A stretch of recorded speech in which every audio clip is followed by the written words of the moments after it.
جب جنگیں زیادہ ہو جائیں گی اور ہر جگہ سے ظلم بڑھتا جائے گا، یہاں تک کہ عرب میں بھی کوئی اسٹرانگ حکومت نہیں ہوگی. یہ حدیثوں کی روشنی میں اب میں ہیلو گائز، السلام علیکم ورحمۃ اللہ وبرکاتہ. گائز، آج کا یہ ویڈیو بہت زیادہ خاص ہونے والی ہے، ٹھیک ہے؟ تو آپ لوگ اس ویڈیو کو پورے اینڈ تک دیکھیں. یہ ویڈیو مفتی سلمان اجری کا ویڈیو ہے جس پہ میں نے ریئیکشن کرنے جا رہا ہوں. گائز، یہ ویڈیو بہت زیادہ موٹیویشنل ویڈیو ہے، تو آپ لوگ ضرور اس ویڈیو کو اینڈ تک دیکھیں تاکہ آپ لوگوں کو اس ویڈیو کے مادھیم سے اسلامک نالج ہو پائے. ٹھیک ہے گائز، چلیے ویڈیو کو چالو کرتے ہیں. ابھی نظر آ رہی کوئی اسٹرانگ حکومت نہیں، وہ کٹ پتلی ہے. کبھی اس کو امریکہ ہانکتا ہے، کبھی رشیا ہانکتا ہے، کبھی چائنا ہانکتا ہے. تو یہ عرب میں کوئی اسٹرانگ حکومت، مضبوط حکومت نہیں ہوگی. اور مسلمان جب زیادہ قتل ہونے لگیں گے تو سب اکثر ہجرت کر کر کر کے مدینے چلے جائیں گے. جو بچے ہوئے ہوں گے وہ مدینہ طیبہ کی طرف ہجرت کر جائیں گے. اور مدینہ طیبہ میں مسلمان رہ رہے ہوں گے، کیونکہ میرے آقا صلی اللہ علیہ وسلم کی حدیث ہے، ان الایمان لا یأذر الی المدینہ کما تأذر الحیۃ الی جحرہا. ایمان جو ہے مدینے سے نکلا ہے اور گھوم پھر کر کے پوری دنیا سے ایمان واپس مدینے میں ویسے ہی آ جائے گا جیسے سانپ اپنے سوراخ میں واپس آتا ہے. ایمان والے سب مدینے پہنچ جائیں گے. اب وہاں جانے کے بعد لوگوں میں یہ بات کثرت سے پھیل جائے گی کہ اب ان حالات کا مقابلہ کرنے کے لیے ہمیں کیا کرنا چاہیے. بہت مجبور ہو چکے، کوئی راستہ نظر نہیں آتا. تو اس وقت جو مدینے میں تھے علماء صلحاء سب بیٹھ کر کے مشورہ کرتے ہیں کہ ہم کو امام مہدی کو تلاش کرنا ہوگا. اور یہ وہ زمانہ ہوگا جب امام مہدی مدینے میں پیدا ہو چکے ہوں گے. یہ وہ زمانہ ہوگا جب امام مہدی مدینے میں ہوں گے. امام مہدی جن کی بشارت اللہ کے نبی صلی اللہ تعالیٰ علیہ وسلم نے اپنی حدیثوں میں عطا فرمایا، ان کا نام حضور کے نام پر ہوگا.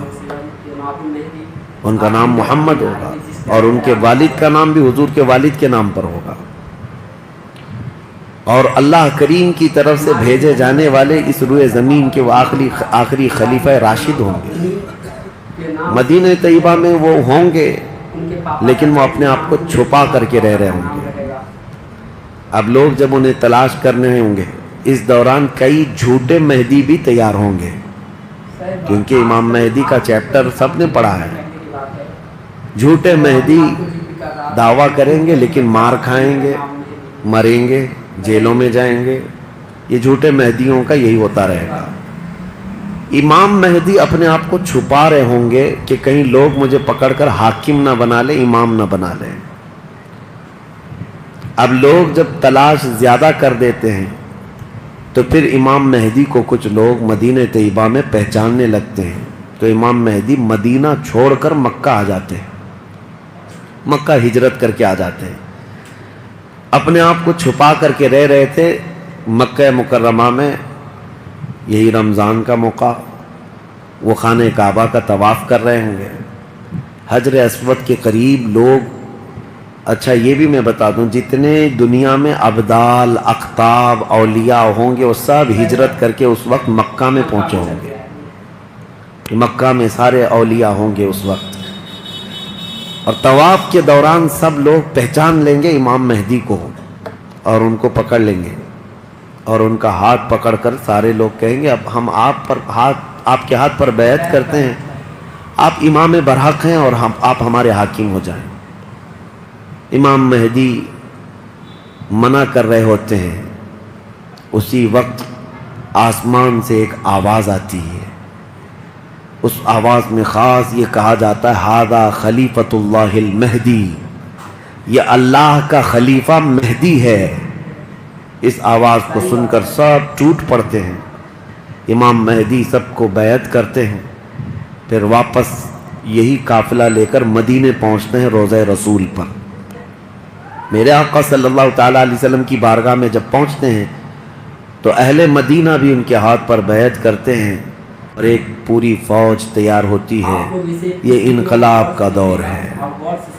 جتنی جنگیں ان کتوں نے کی تھی، جتنا ظلم رچایا تھا پوری دنیا میں، اب ریورس ہونے کا ٹائم آ جاتا ہے. یہ 30-34 منٹ حضرت امام مہدی اس فوج کو لے کر ملک شام کی طرف جاتے ہیں. حالات ملک شام کے ایسے ہو چکے ہوں گے کہ ملک شام میں عیسائیوں کی حکومت قائم ہو چکی ہوگی. ابھی تو نہیں ہے, یا انڈائریکٹ ان سے کسی کا تعلق ہے تو یہ ہمیں پتہ نہیں, لیکن حدیث میں یہ ہے کہ عیسائیوں کی حکومت ملک شام میں قائم ہوگی اور یہودی فتنہ مچا رہے ہوں گے ہر جگہ. قتل عام جو مسلمانوں کا سب سے زیادہ کرنے کی کوشش ہے وہ یہودیوں کی طرف سے ہے. صحیح بات ہے. امام مہدی مکہ مکرمہ سے نکل کر ملک شام کی طرف جائیں گے, اور مسلمانوں کی جو قلت تھی, جو چھوٹی سی جماعت تھی, یہ جب نکل کر کے وہاں آئے گی ملک شام, بہت بڑی جنگ ہوگی جس کو ملحمۃ الکبریٰ کہا گیا ہے. امام مہدی کی قیادت میں یہ جنگ ہوگی. سارے کفار, عیسائی, یہودی سب مقابل میں آ جائیں گے. ان کی تعداد جو حدیث میں بتائی گئی ہے وہ 80 جھنڈوں کے نیچے آئیں گے, اور ہر جھنڈے کے نیچے 12,000 لوگ ہوں گے. اور یہ مسلمانوں کی نہیں ہے, یہ کفار و مشرکین کی. تقریباً یہ 9,60,000 کی تعداد بنتی ہے کفار و مشرکین کی. 9,60,000. مسلمانوں کی تعداد کتنی ہوگی یہ تو نہیں پتا. اس کے بعد جنگ جب شروع ہوتی ہے, پہلے دن مسلمانوں کا 1/3 حصہ میدان چھوڑ کر بھاگ جاتا ہے. جو کمزور دل تھے وہ چلے جائیں, اور ان کے متعلق کہا گیا ہے کہ یہ ایسے لوگ ہوں گے جن کی توبہ کبھی نہ قبول ہوگی, اور روئے زمین کے سب سے بدترین لوگ ہوں گے. وہ سب سے بدترین لوگ ہوں گے جو میدان چھوڑ کر بھاگ چکے ہوں گے. 1/3. دوسرے دن 1/3 شہید ہو جائیں گے, قتل ہو جائیں گے. تیسرے دن اللہ تعالیٰ اس مومنین کی قلیل جماعت کو فتح مبین عطا فرمائے گا, اور اس کے بعد ملک شام کے سارے انتظامات امام مہدی کے ہاتھ میں ہوں گے. دمشق جب وہ آئیں گے, دمشق کی جامع مسجد سے امام مہدی اپنے انتظامات و انصرامات کو سنبھالیں گے. پھر وہاں سے امام مہدی اسی فوج کو لے کر قسطنطنیہ جو موجودہ استنبول ہے اس کو فتح کرنے کے لیے نکلیں گے. اس وقت وہ بھی عیسائیوں کے ہاتھ میں ہوگا. اب جب امام مہدی یہاں آئیں گے, صرف ایک ہی دن میں قسطنطنیہ یعنی استنبول فتح ہوگا, اور اس کی بھی کیفیت بتائی گئی ہے, مسلمانوں کے صرف نعرے تکبیر سے فتح ہوگا. صرف اس لیے کہ ایسی ہیبت طاری ہوگی ان کفار و مشرکین کے دلوں میں, پورا شہر فتح ہوگا. امام مہدی یہ شہر فتح کر کے واپس ملک شام آئیں گے, دمشق میں آئیں گے. اب یہ وہ وقت ہوگا جب امام مہدی مسجد سے انتظامات و انصرامات سنبھال رہے ہیں, اور کثیر جنگیں اس وقت بھی ہوں گی, لیکن ہر جنگ میں اللہ تعالیٰ امام مہدی کو فتح عطا فرمائے گا, ہر جنگ میں. اور یہودی دسیسہ کاری کر رہے ہوں گے, امام مہدی کو ختم کرنے, قتل کرنے کی بہت کوششیں کر رہے ہوں گے. پھر امام مہدی ان یہودیوں سے لڑتے رہیں گے. اس وقت اللہ کی بارگاہ میں امام مہدی بھی دعا کرتے ہیں کہ مولا ان ظالموں سے ہمیں نجات عطا فرما. اور یہودی بھی جگہ جگہ اس بات سے پریشان ہوں گے کہ امام مہدی نے ان کا بیڑا غرق کر رکھا ہے. جہاں جاتے مقابل میں یہ شکست کھاتے ہیں, مر جاتے ہیں, اور ان کے مقابل میں کوئی آ نہیں پا رہا ہے. تو پھر ایران کے ایک علاقے میں یہ یہودی کثرت سے دعا میں مشغول ہوں گے. یہ وہ زمانہ ہوگا جب عراق اور شام کے بیچ میں دجال ظاہر ہوگا. دجال جس کے متعلق حدیث پاک میں تفصیلاً بہت ساری باتیں آئی ہیں. دجال آئے گا, وہ ایک آنکھ سے کانا ہوگا, آنکھیں دونوں ہوں گی, ایک آنکھ اس کی نظر آئے گی, اور اس کی آنکھ کے کنارے کافر لکھا ہوا ہوگا جس کو مسلمان دیکھ کر پہچان لیں گے. اور وہ بڑا بھاری بھرکم طاقتور ہوگا, اور اللہ تعالیٰ اس کو بہت سارے خارق عادات چیزیں عطا کرے گا. وہ ظاہر ہوگا اور سب سے پہلے یہودیوں میں آ کر کے ہی بیعت لے لے گا, یعنی اپنے آپ کو پہلے رسول بنائے گا. اور پھر سارے یہودی, حدیث پاک میں تو ہے کہ اصفہان ایران کے 50,000 یہودی اس کی فوج میں شامل ہوں گے. ہاں, جس کو یہ مسیحا کہتے ہیں اور اس کے انتظار میں بلیاں چڑھا رہے ہیں، یہ ظاہر ہوگا عراق اور شام کے بیچ میں ہے، اور پھر یہ سب یہودی دجال کی فوج میں شامل ہوں گے۔ دجال ایسے نکلے گا روئے زمین پر، حدیث پاک میں یہ سب ملتا ہے کہ وہ آسمان سے کہے گا تو آسمان سے بارش برس جائے گی، زمین سے سبزہ نکلنے لگے گا، کسی کو مار کے دوبارہ زندہ کر کے دکھائے گا، یہ سب چیزیں وہ کر کے دکھائے گا، یہاں تک کہ چلتے چلتے زمین سے کہے گا تیرے اندر جتنے خزانے ہیں نکال، زمین پورے خزانے باہر کرے گی، اور جب وہ آگے چلتا رہے گا تو یہ خزانے شہد کی مکھیوں کی طرح اس کے پیچھے جھنڈ کی طرح چلتے ہوں گے خزانے، اور دنیا کے لالچی لوگوں کو ایک سکہ ہی چاہیے بس، جس کے پاس مال ہے اس کے پیچھے غلامی۔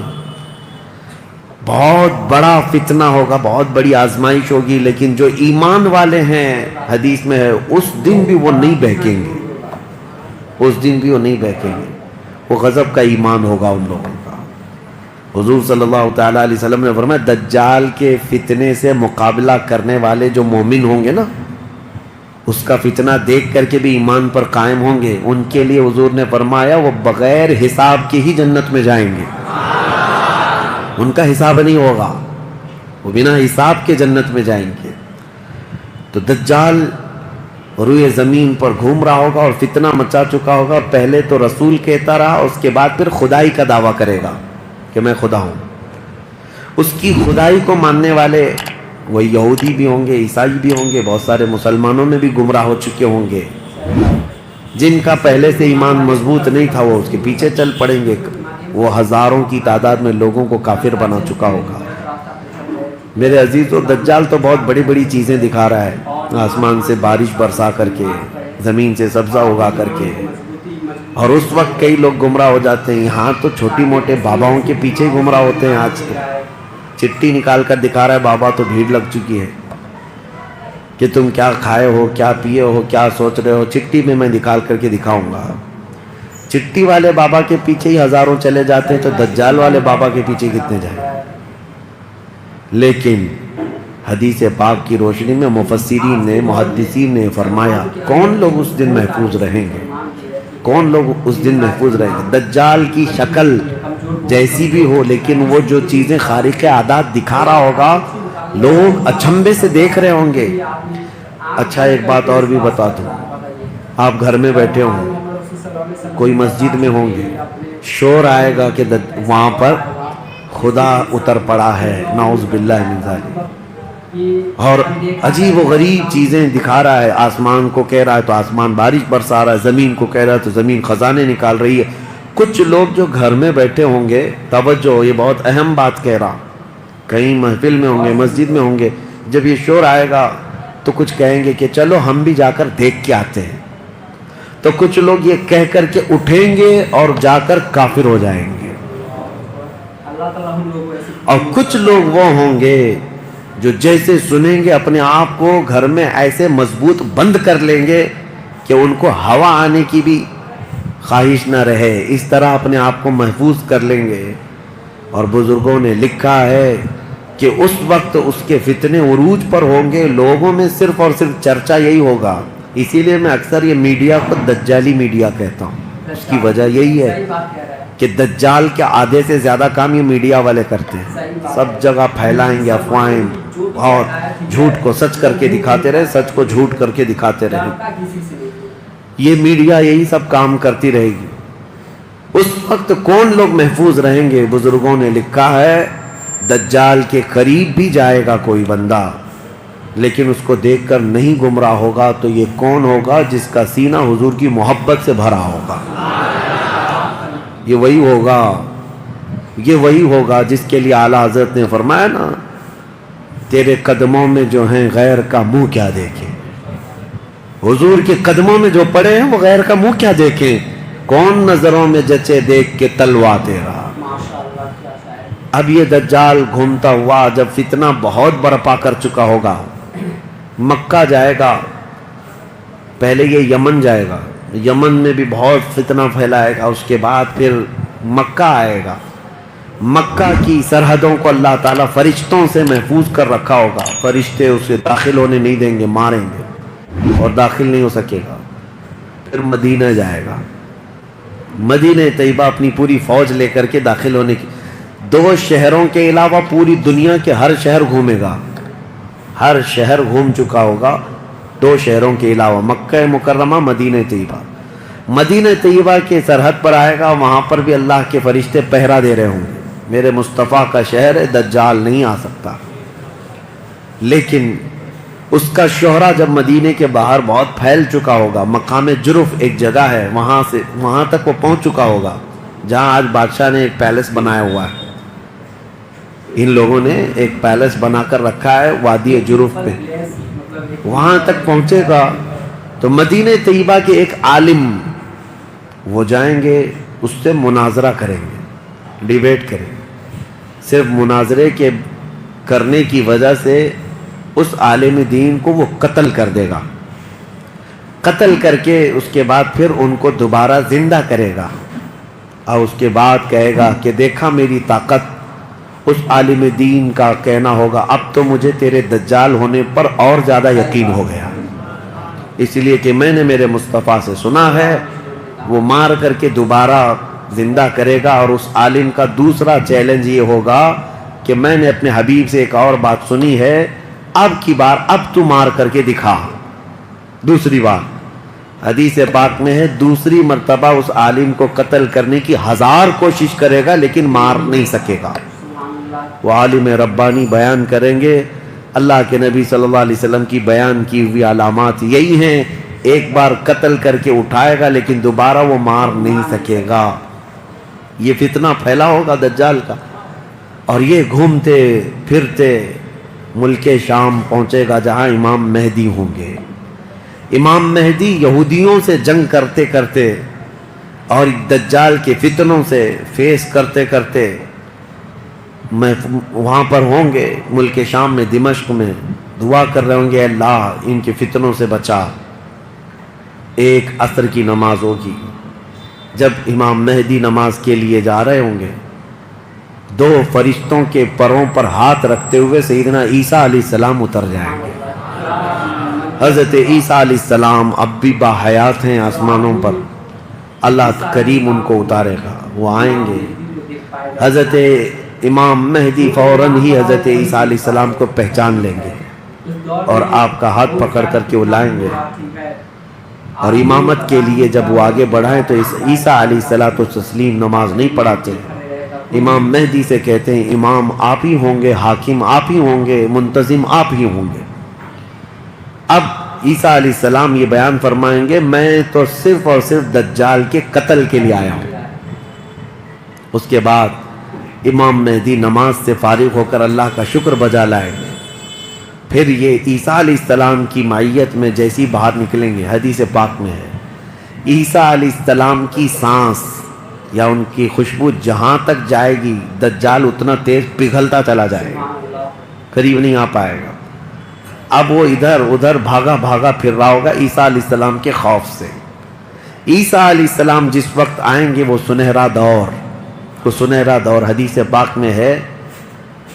اب عیسیٰ علیہ السلام صلیب کو توڑ دیں گے کہ یہ عقیدہ ختم کرو، خنزیر کو ماریں گے، جزیہ ختم کریں گے.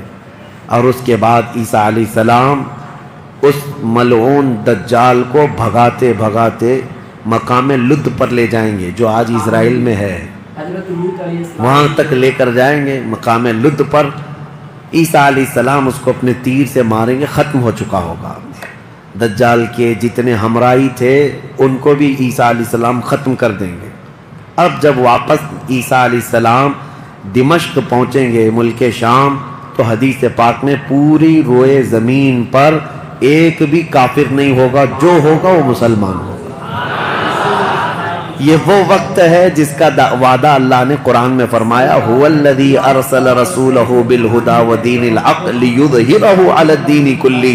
وہی اللہ ہے جس نے اپنے رسول کو ہدایت کے ساتھ بھیجا ہے تاکہ اپنے دین کو ساری دنیا پر غالب کرے.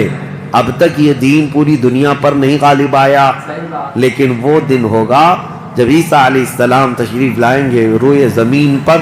اسی لیے میں کہتا ہوں وہ دن آئے گا جب ہر گھر سے آواز آئے گی لبیک یا وہ دن آئے گا، وہ وقت آئے گا، صبر کے بعد، ہر اندھیرے کے بعد صبح ہونا ہے، رات کے بعد اجالا آنا ہے۔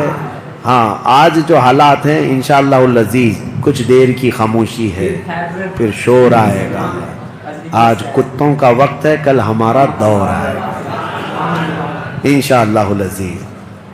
میرے عزیزو، سیدنا عیسیٰ علیہ السلام جب اسے قتل کر چکے ہوں گے اور پھر روئے زمین پر صرف پرچم اسلام لہرا رہا ہوگا، امام مہدی کی عمر 49 سال یا 50 سال کے آس پاس ہوگی، وہ بیت المقدس میں انتقال کر چکے ہوں گے۔ آپ کی جنازہ کی نماز عیسیٰ علیہ السلام پڑھائیں گے، وہیں دفن ہوں گے۔ پھر عیسیٰ علیہ السلام مومنین کو لے کر مدینہ طیبہ کا رخ کریں گے۔ جب نبی پاک صلی اللہ علیہ وسلم کے روضے کے پاس عیسیٰ علیہ السلام آئیں گے، عیسیٰ علیہ السلام نکاح بھی فرمائیں گے، آپ کی اولاد بھی ہوں گی، لیکن مدینہ طیبہ میں آپ کا انتقال ہوگا اور میرے آقا کے حجرے میں دفن ہوں گے۔ حضور صلی اللہ علیہ وسلم کا حجرہ روضہ مبارکہ، اس میں ایک جگہ عیسیٰ علیہ السلام کی باقی ہے، سیدنا عیسیٰ علیہ السلام وہاں دفن ہوں گے۔ لیکن ایک بات میں آپ کو بتا دوں، عیسیٰ علیہ السلام اس وقت بھی نبی ہی رہیں گے، ان کا جو منصب نبوت ہے وہ ہے، لیکن شریعت ان کی نہیں چلے گی، میرے مصطفیٰ کی شریعت صرف میرے مصطفیٰ کی ہوگی۔ اس لیے کہ جس دن میرے آقا پیدا ہوئے اس دن سے لے کر قیامت تک صرف ایک ہی سکہ چلنا ہے، آئی نئی حکومت سکہ نیا چلے گا، عالم میں رنگ بدلا صبح شب ولادت۔ عیسیٰ علیہ السلام کے انتقال کے بعد اب کیا ہوگا؟ اب کیا ہوگا؟ آپ دفن ہو چکے ہوں گے، قیامت قریب آ چکی ہوگی۔ اب اس کے بعد معاملہ یہ ہوگا کہ اللہ تبارک و تعالی قوم یاجوج ماجوج کو پیدا کرے گا۔ ہاں، اس میں بیچ میں ایک روایت یہ بھی ہے کہ عیسیٰ علیہ السلام کو اللہ تبارک و تعالی حکم فرمائے گا کہ میں ایک ایسی قوم بھیج رہا ہوں جو دنیا میں فساد مچائے گی، جو مومنین ہیں ان کو لے کر کوہ طور پر چلے جائیں۔ عیسیٰ علیہ السلام کوہ طور کی طرف مومنین کو لے کر جائیں گے، لیکن اس وقت زمین پر یاجوج ماجوج ایک قوم ہے، یہ دو لوگ نہیں ہیں۔ بہت سارے لوگوں کے ذہن میں ایسی بات آتی ہے یاجوج ماجوج دو آدمی ہوں گے، دو آدمی نہیں، یہ بہت بڑی فوج ہے، بہت بڑی فوج ہے، اور یہ ابھی موجود ہے۔ یافس بن نوح کی اولاد میں سے یہ ایک جزیرے میں قید ہے، وہ واللہ عالم، لیکن قرآن میں 16ویں پارے میں اس کا ذکر ہے کہ حضرت سکندر ذوالقرنین نے ایک لوہے کی پگھلا کر کے پہاڑوں کے بیچ دیوار بنا کر ان کو قید کر رکھا، یہ قوم آ نہیں سکتی۔ لیکن قیامت کے قریب وہ سد سکندری جو باندھی ہوئی دیوار ہے وہ ٹوٹ کر گر جائے گی، یاجوج ماجوج پورے باہر نکل آئیں گے، اور جیسے آئیں گے وہ جس ندی کے کنارے سے گزریں گے پورا پانی پی جائیں گے، وہ جو درخت ملے جو کچھ بھی ہو سب کھا جائیں گے، کچھ بھی نہیں، یہاں تک کہ یہ وہ زمانہ ہوگا حضرت عیسیٰ علیہ السلام ابھی موجود ہوں گے، ان کے انتقال سے پہلے ہی یہ یاجوج ماجوج آئے۔ ایک بیل کا سر جو ہے 100 دینار میں مل رہا ہوگا، 100 سونے کے سکے، اور اس کو بھی لوگ غنیمت سمجھیں گے، اتنی مہنگائی کوئی چیز ہی نہیں مل رہی ہوگی، سب یہ کھا کر چٹ کر چکے ہوں گے۔ پھر عیسیٰ علیہ السلام کی دعا سے ہی اللہ کے نبی عیسیٰ علیہ السلام یہ عرض کریں گے مولا اس ظالم یاجوج ماجوج سے ہمیں نجات عطا کر۔ اللہ تبارک و تعالیٰ ایک بیماری ان کی گردن میں پیدا کرے گا، وائرس آئے گا ان کو بھی، یاجوج ماجوج کو، واللہ عالم اس وقت کا کون سا کورونا ہوگا کون سا آئے گا، لیکن اس وائرس سے ایک ہی دن میں وہ پوری فوج مر جائے گی، اور مرنے کی وجہ سے پوری روئے زمین پر اتنی بدبو پھیل جائے گی، تعفن، اٹھانے والا کوئی نہیں ہے ان کی لاشیں۔ تو پھر یہ بھی ملتا ہے روایت میں کہ اللہ تعالیٰ لمبی بڑی گردنوں والے پرندے بھیجے گا، وہ پرندے ان کی لاشیں اٹھا کر کے جنگلوں کی طرف چلے جائیں گے، پھر اللہ تعالیٰ بارش برسائے گا، اتنی تیز بارش برسے گی کہ پوری زمین پاک ہو چکی ہوگی، یاجوج ماجوج کا فتنہ ختم ہوگا، عیسیٰ علیہ السلام کا انتقال ہوگا، پھر اچانک ایک جانور باہر آئے گا جس کو دابۃ الارض کہا گیا ہے، یہ آئے گا، یہ آ کر کے اپنے ایک ہاتھ میں موسیٰ علیہ السلام کا عصا اور ایک ہاتھ میں سلیمان علیہ السلام کی انگوٹھی، یہ دونوں لے کر کے زمین پر گھومتا رہے گا۔ جو مومن ہوگا اس کی پیشانی پر سلیمان علیہ السلام کی انگوٹھی سے نشان لگا دے گا، جو کافر ہوگا موسیٰ علیہ السلام کے عصا سے اس پر لکیر کھینچ دے گا۔ جس کے لیے وہ نشانی لگا دیا وہ اسی حالت میں مرے گا۔ اور اس کے بعد پھر حدیث پاک میں ہے دابۃ الارض چلا جائے گا۔ پھر ہوگا یہ کہ ایک دن لوگ تھک کر کے سوئے ہوں گے، دھواں دھواں نظر آتا رہے گا، ہر جگہ دھواں دھواں، لوگ پریشان ہوں گے۔ اور اس کے بعد سوئیں گے تو رات اتنی لمبی ہوگی کہ لوگ اکتا جائیں گے، سو کر اٹھیں گے پھر سوئیں گے، سو کر اٹھیں گے پھر سوئیں گے۔ بچے جو ہے چیخ مارتے رہیں گے، اور پھر جانور اپنی کھیتیوں کی طرف بھاگنے کے لیے بے قرار ہوں گے۔ لیکن رات لمبی ہوگی، 3 راتوں کے برابر ایک رات ہوگی، 3 بڑی راتوں کے برابر ایک رات کٹتی نہیں ہوگی۔ لوگ تھک چکے ہوں گے سو کر کے۔ اس کے بعد پھر اچانک چھوٹی چھوٹی روشنی آئے گی سورج کی، لوگ چیخ مارتے ہوئے خوشیوں سے باہر آ جائیں گے کہ اجالا آ گیا۔ پہلے تو لوگوں کو یہ لگ رہا تھا کہ اب اندھیرا ہے، اب سورج آئے گا ہی نہیں، لیکن جیسی روشنی آنے لگے گی سب بھاگ کر کے باہر آئیں گے۔ لیکن دیکھیں گے اس وقت تو سورج جو ہے پچھم کی طرف سے نکل رہا ہوگا۔ ابھی سورج کہاں سے نکلتا ہے؟ پورب، ایسٹ سے نا، مشرق سے۔ اس دن سورج ویسٹ کی طرف سے، مغرب کی طرف سے نکل رہا ہوگا، پچھم کی طرف سے۔ پہلے ہلکا ہلکا نکلے گا سورج۔ یہ دیکھ کر کے جو لوگ بہت لمبا سو کر کے آئے ہوں گے گھبرا جائیں گے کہ آج کیا ہوا۔ یہ وہ دن ہوگا کہ میرے آقا نے فرمایا توبہ کا دروازہ بند ہو چکا ہوگا۔ اس کے بعد پھر کسی کا ایمان بھی قبول نہیں، کسی کی توبہ بھی قبول نہیں۔ یہ لاسٹ دن ہے توبہ کا۔ لاسٹ دن کیا، اس سے پہلے جو گزری رات لاسٹ تھی، رات لاسٹ تھی۔ سورج نکل کر کے آئے گا دھیرے دھیرے دھیرے۔ اس کے بعد دوپہر کا وقت جتنا ہوتا ہے اتنے وقت تک وہ آئے گا، اور اس کے بعد پھر واپس مغرب کی طرف ہی چلا جائے گا۔ ایسا نہیں کہ پچھم سے نکل کر کے پورب میں ڈوبے گا، آدھے تک آئے گا دوپہر تک، اور اس کے بعد سورج پھر اپنے معمول کے مطابق جیسی روٹین ہے واپس پھر پچھم کی طرف چلا جائے گا، ڈوب جائے گا۔ یہ آخری دن ہے، اب کسی کا ایمان کام نہ کرے گا، اب کسی کی توبہ کام نہ کرے گی۔ اب معاملات کیا ہوں گے؟ دھیرے دھیرے مومنین کا انتقال شروع ہوگا، تو نئے مومن نہیں ہوں گے، مومن انتقال کرتے جائیں گے، حکومتیں پھر سے ختم ہو جائیں گی۔ ایک روایت یہ بھی ملتی ہے جہجہ نام سے ایک اور بزرگ جو حکومت کریں گے چند سال، لیکن اس کے بعد پھر عادل حکمران نہیں آئیں گے، ختم ہوتے چلے جائیں گے۔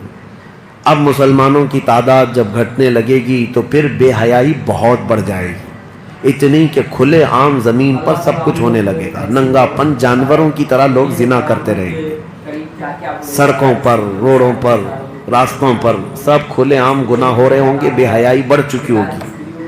یہاں تک کہ حبشیوں میں سے، اب کالے لوگوں میں سے ایک جماعت جائے گی خانہ کعبہ کو بھی گرا دے گی۔ یہ وہ زمانہ ہوگا جب مومنین ختم ہو چکے ہوں گے۔ اب اس کے بعد ایک ٹھنڈی ہوا چلے گی، نرم، اس کے متعلق فرمایا گیا بہت نرم ہوا، میٹھی ہوا چلے گی، اور پوری دنیا میں چلے گی۔ جو مومن ہوگا وہ ہوا ان کے بغلوں سے گزرے گی تو وہ اسی وقت انتقال کر جائیں گے۔ ایمان والے ختم ہو